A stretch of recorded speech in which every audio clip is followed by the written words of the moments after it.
Previsioni per martedì 17 febbraio. Questa notte, tra lunedì e martedì, è prevista un po' di instabilità, che provocherà piogge nelle zone interne. Le aree più quotate per le piogge sono il Mandrolisai, il Sarcidano, il Gennargentu e parte dell'Ogliastra interna. Altre piogge dovrebbero interessare il Margine-Goceano, la Barbagia, il Nuorese e il Supramonte. Durante notte tarda, queste piogge dovrebbero scendere, spompate, verso il sud Sardegna, dove dovrebbe fare qualche piovigine, al massimo qualche breve acquazzone. Nel corso di martedì avremo quasi ovunque cielo sereno o poco nuvoloso.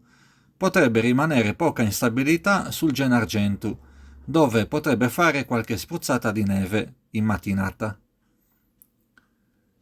Il maestrale continuerà a soffiare imperterrito su tutto il territorio, aumentando di intensità sul Sarabus Gerrei, nell'area interna tra Oristano e Cagliari e lungo tutte le coste, superando i 100 all'ora lungo la costa tra Quartu Sant'Elena e Villa Simius e su quella tra Santa Teresa di Gallura e Olbia, e rimanendo sopra gli 80 all'ora sulle coste che vanno dall'Alta Gallura alla Nurra, sino a Oristanese e Linas.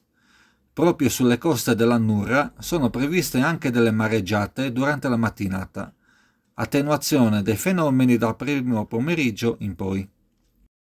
Per quanto riguarda le temperature, rimarranno per tutta la giornata su valori compresi tra 4 e 9 gradi nei monti e tra 10 e 14 gradi in pianura e costa.